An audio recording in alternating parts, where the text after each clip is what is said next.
melihat sendiri tingkat partisipasi masyarakat ketika pemilu itu dilaksanakan pada bulan Desember itu bagaimana? Kalau seperti omongan kita di tengah tadi, kalau sampai kondisi pandemik ini belum juga melandai secara tajam, saya khawatir di Desember nanti paling-paling seperti yang disebutkan, mungkin ada salah kutip videonya, 50 sampai 60%.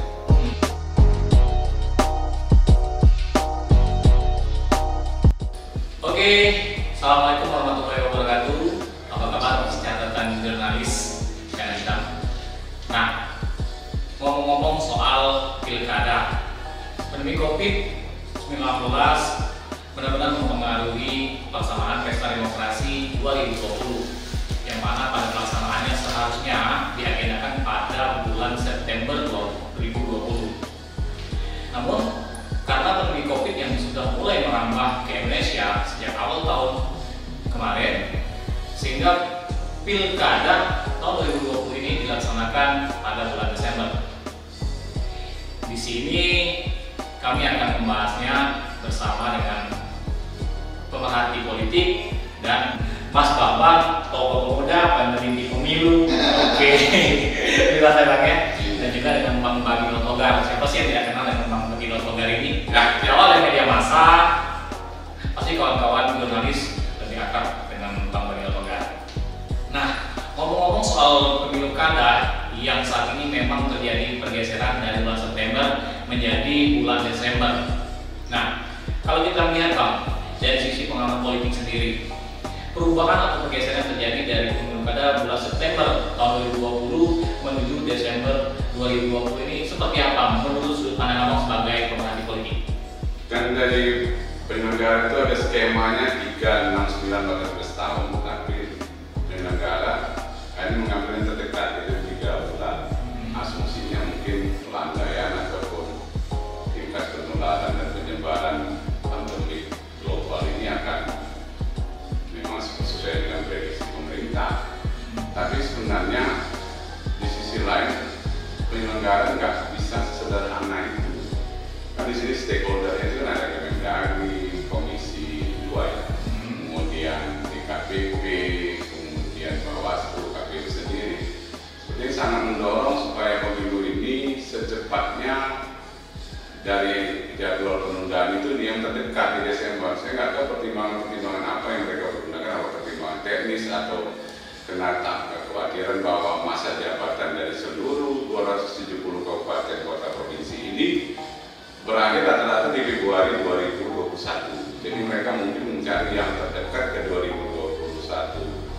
Februari itu adalah Desember 2020. Apakah itu menjadi pertimbangan mereka atau mungkin karena persiapan sudah terlanjur berjalan, terputus oleh wabah yang merebak secara nasional ini untuk mengalami kondisi kesehatan atau kita mengalami krisis kesehatan nasional ini. Akhirnya mereka cuma mencari waktu yang terdekat. Maka kita yang paling tahu persis mengapa pertimbangan ini akhirnya memundurkan hanya 3 bulan ini pihak penyelenggara yang tahu, yang tadi yang DPR RI, Kemendagri, KPU, Bawaslu dan DKPP.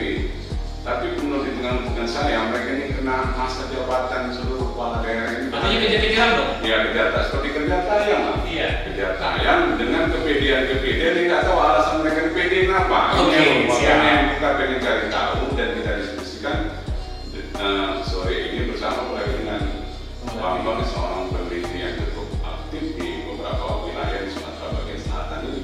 Oke. Oke, sekarang kita lempar dulu ke Mas Bambang ya, selaku peneliti pilkada. Nah, Mas Bambang, kalau dari sudut pandang kita sendiri terjadinya pergeseran pemilu kada dari September ke Desember ini sendiri.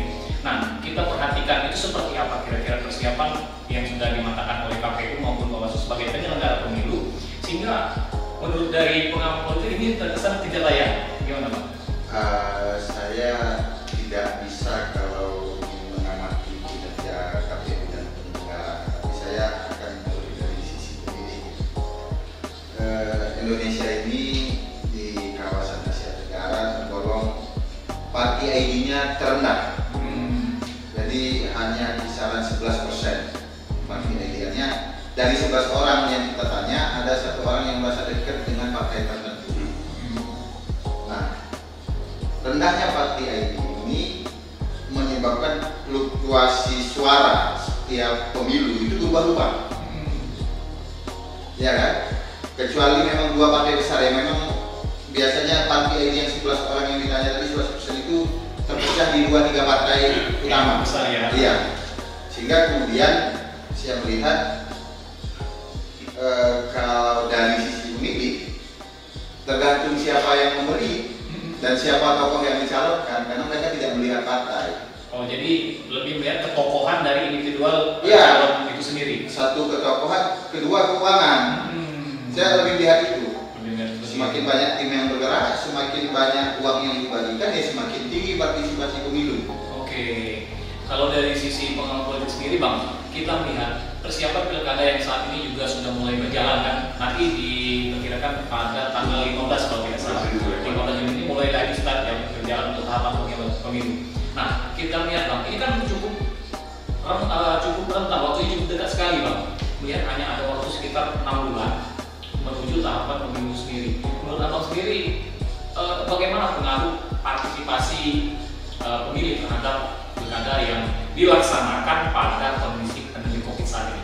Sebenarnya kalau dari yang normal kemarin berakhir Juli ini sudah ada penetapan. Penetapan paslon baik dari perseorangan maupun independen sudah final semua Juli, tinggal masa kampanye. Nah, cuman sekarang kalau posisi kita sekarang di pertengahan Juni ini, otomatis mungkin nanti mulai berakhir itu penetapan itu kalau mulai bulan 15 mungkin bulan 9 bulan 9 akan ada penetapan. Nah, aku melihat seperti ini loh. Kondisi sekarang ini perlu pemulihan. Masyarakat pemulihan ini bagi masyarakat banyak yang dipulihkan, termasuk hubungan sosial, termasuk profesi, termasuk karir, termasuk menata kembali segala sesuatu pekerjaan yang tertunda sebelumnya. Sementara kita ini sekarang katakanlah mudah-mudahan lah ya, kita mengharapkan secepatnya lah COVID ini sangat berkurang secara signifikan di bawah 0,9% atau kan di bawah 0,5% dari yang terinfeksi. Nah, kalau itu sampai terjadi berhasil baik, kita nggak masalah bulan 12 ini. Cuma kita sampai sekarang masih katakan baru di atas sekarang sedikit, baru di atas bukit masalah ini wabah itu. Nah, kalau apalagi kalau ada istilah transisi itu gelombang kedua itu, kalau itu terjadi, bagaimana partisipasi pemilih? Artinya memang menurut Abang pemilih itu diberi jangka waktu lagi mungkin 3 bulan setelah bulan 12 ini. Gini, saya ngelihat kasihan kalau orang di Jakarta, KPU pusat melihat segala sesuatu yang akan menjalankan itu KPU daerah. KPU daerah sendiri karakteristik daerah itu beda-beda. Apalagi ada yang kabupaten-kabupaten yang kena zona merah. Ini kan 270 ini nggak punya cuma 6 katanya, cuma 6 kabupaten kota. Ini lagi rata-rata banyak di zona merah. Pemulihan masih beda. PSBB ini mungkin bukan PSBB satu aja, ada PSBB transisi, ada PSBB lanjutan, ya kan? Untuk masuk istilah sekarang normal baru ini juga kan cara daerah itu masing-masing berbeda, walaupun ada garis besar yang buat pemerintah pusat. Makanya jangan sampai nanti ketika semangat KPU pusat ini merepotkan KPU daerah yang juga punya tugas lain di luar ini. Bagaimana mereka melihat kondisi kesehatan, memulihkan kondisi kesehatan yang sudah bertentangan dengan pihak gugus tugas masing-masing. Nanti masyarakat ini nggak begitu menganggap penting kok pilkada sebenarnya. Kalau sampai kesehatan ini belum tuntas persoalannya, tapi ketika semua sudah pulih dan nyaman, mungkin perhatian masyarakat ada kekhususan buat pilkada. Takutnya dicampur aduk atau mix antara kepentingan kesehatan secara komunal, secara umum di kelompok masyarakat, juga kepentingan personal untuk menjalankan hak politiknya sebagai warga negara. Kan ini akan jadi rancu, jadi PR besar. Jadi artinya kesehatan masyarakat itu kan menjadi pertimbangan masyarakat untuk memberikan hak suaranya. Nah, kita sendiri Bang dari peneliti pilkada, pandemi COVID ini seperti apa kita menyikapinya sehingga pelaksanaan pemilu itu tidak mengganggu pesta demokrasi, boleh dikatakan bisa mensukseskan pesta demokrasi itu? Kita belum pernah melihat itu, tapi memang secara nasional ya. Jadi ada lembaga yang melakukan survei by phone, tapi metodologinya tetap. Jadi dia pakai data big data yang dimiliki dalam kurun belasan tahun melaksanakan survei. dilakukan pembobotan secara proporsional dan survei by phone itu dilakukan memang pandemi ini berdampak terhadap ekonomi masyarakat. Jadi di bulan Juni kalau saya tidak salah ada 80% masyarakat menjawab bahwa kondisi ekonomi mereka lebih buruk dari bulan sebelumnya. Ya pasti. Bukan dari tahun, dari bulan. Ya, dari bulan rentan Maret, April, Mei. Ya memang gimana memang pandemi iya. di bulan terakhir ya. Jadi ada di angka 81%. Lalu bagaimana untuk menjamin rasa keamanan masyarakat, terutama di kesehatan, sehingga partisipasi masyarakat tadi kira-kira tidak menurun nanti untuk targetnya kapan? Dengan protokol kesehatan, walaupun itu juga tidak ada jaminan. Ya. Tapi kalau dipaksakan misal di Desember, saya belum melihat bagaimana kajian, anggaplah dari Menteri Kesehatan, bagaimana dia kan punya rute, punya grafik peningkatan dari Maret ke April ke Mei. Dia kan pasti punya prediksi kapan ini wabah mulai menurun, melandai, sehingga bisa dilakukan pemilu. Mestinya kajian melihat kesehatan itu Menteri Kesehatan mesti dilibatkan. Kira seperti apa langkah yang harus mereka tempuh sehingga pelaksanaan pesta demokrasi ini tetap bisa berjalan dengan lancar? DPD aja sudah mengeluarkan rekomendasi surat kepada KPU supaya tidak harus disarankan untuk menyelenggarakan di Desember nanti. DPD sudah mengeluarkan surat seminggu yang lalu. Karena pertimbangan itu tunggu ada keputusan yang kuat atau final dari Kemenkes dan PBB. Acuan sana. Cuma itu tadi kebingungan ketiga. Di sisi lain mereka tetap melakukan rapat di antara para penyelenggara tadi dari antara kelompok-kelompok apakah organisasi yang stakeholder yang terkait dengan penyelenggara pemilu, itu dari Kemendagri, kemudian Bawaslu, KPU dan Komisi 2 DPR RI tetap aja mereka berjalan terus. Maka di sini secara politis kita bertanya kepentingan apa seperti kita tayang gitu loh. Padahal kita nganggap ya utamakan dulu ketika kondisi kesehatan masyarakat ini sudah memulih secara nasional, apalagi di 270 kabupaten kota provinsi ini sudah relatif baik, itu pun tetap harus menjalankan protokol kesehatan yang ketat. Apalagi sudah ada upaya kampanye, sudah banyak menggunakan media-media digital kan. Oke, tapi untuk pemilihan kita belum punya perangkat untuk itu, atau e-voting, internet voting atau e-voting. Ada beberapa narasumber mengatakan, wah kita nggak bisa meniru negara Korea. Korea itu beda. Korea itu secara instrumen pemilihannya mungkin secara modern sudah terlengkapi. Sana kan yang berhasil kemarin sampai 72,7% itu menjadi strategi Korea. Artinya banyak pihak terlibat, bukan cuma 1-2 calon, itu banyak. Kemudian mereka ID card KTP tadi memang sudah terintegrasi murni, kita kan enggak. Sana kan KTP ditukar, ada print out, kemudian dibawa ke rumah. Bahkan pemilu itu bisa di sebelum hari yang khusus untuk lansia, orang sakit. Jadi jemput bola para penyelenggara tadi kan kemudian ada setelah itu. Jadi ada beberapa hari dikasih waktu, akhirnya tingkat persennya tercapai. Nah kita kan belum sampai ke sana. Nah, kita ini kalau sudah siap atau e-voting yang katakanlah yang stabil, yang sulit untuk di-hack atau diretas, itu baik, tidak ada masalah. Tapi kita belum pakai itu. Ini seperti sekarang ini, kalau abang melihat sendiri tingkat partisipasi masyarakat ketika pemilu itu dilaksanakan pada bulan Desember itu bagaimana? Kalau seperti omongan kita di tengah tadi, kalau sampai kondisi pandemik ini belum juga melandai secara tajam, saya khawatir di Desember nanti paling-paling seperti yang disebutkan, mungkin ada salah kutip bedanya, 50-60% tingkat partisipasi pemilu itu nih asumsi saya. Kenapa? Orang masih mikir yang kemarin dan mudik anak mudik, relaksasi. Faktor menjadi pertimbangan masyarakat tidak mau di tengah pilihnya. Itu tadi orang banyak itu udah kemarin, katakanlah nanti recovery-nya bulan 11 udah mulai baik, ada pemulihan.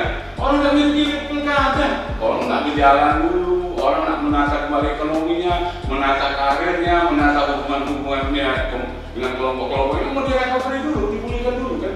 Maka orang nanti kasihannya KPU daerah, penyelenggara daerah yang agak susah payah mencari bagaimana kreativitas yang harus dibangun di masyarakat supaya minat untuk mengikuti pilkada itu tinggi. Nah ini saya belum ketemu apa yang akan dilakukan oleh penyelenggara daerah gitu. Kasihan KPU daerahnya. Oke, di tengah kesulitan dari KPU daerah untuk melaksanakan pelaksanaan pesta demokrasi itu, sekarang kan pemerintah sudah mulai menerapkan, sudah mulai mensosialisasikan new normal.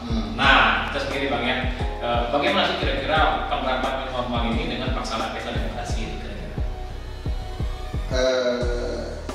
New normal itu kan istilahnya kita hidup berdampingan dengan virus. Artinya ini menjawab pertanyaan dari pesimisme. Iya, kita kan melihat new normal itu hidup berdampingan dengan virus menggunakan protokol kesehatan. Nah, yang harus dicatat apakah betul kita bisa menerapkan protokol kesehatan itu berdasarkan SOP yang ada.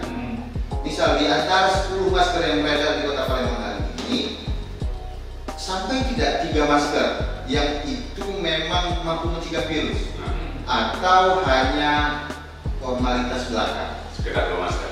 Iya, jangan sampai tidak ada masker. Itu baru di masker.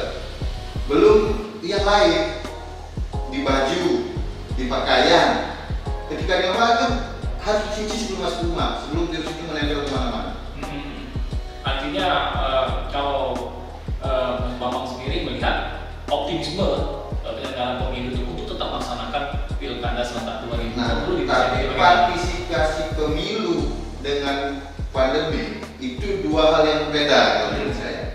Kalau kita pakai pola berpikir yang linier, memang bakal rendah partisipasi. Kalau kita linear kondisi kesehatan begini, tapi Indonesia tidak seperti itu. Kalau kata Bang Menteri berpikir linear non linear, sekarang ini kalau terjadilah kapitalisasi pilkada atau pemilu. Nah sekarang persoalan kapitalisasi juga agak sulit Bang. Makanya kasus sekarang yang terjadi di Muratara, yang awalnya berbondong-bondong mencalon, sekarang kan pada mundur semua. Kenapa? Persoalan kapitalisasi. Masa penambahan waktu ini kan menambah kos, maka mereka akhirnya rasional, bahkan sangat kalkulasinya sangat pragmatis.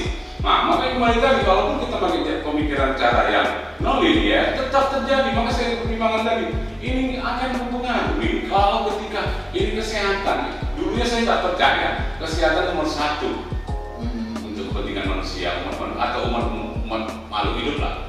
Dengan kasus pandemi baru saya sadar memang benar yang paling penting hidup ini adalah kesehatan. Kesehatan ini sekarang masyarakat ya kita termasuk itu kena. Yang biasanya nggak 1 hari bisa 20 kali cuci tangan loh, iya kan? Kemudian kita minum ekstra hati-hati, pakai masker, nggak sembarangan, menjaga jarak sama orang kan itu kita datang tamu nggak kelas kita nggak akan mudah menerimanya, ya kan gitu. Ini kan udah ada perubahan perilaku. Nah apalagi nanti berbondong-bondong, tinggal nanti katanya akan diatur cara yang untuk menempuh memasukkan mencoblos menggunakan suaranya.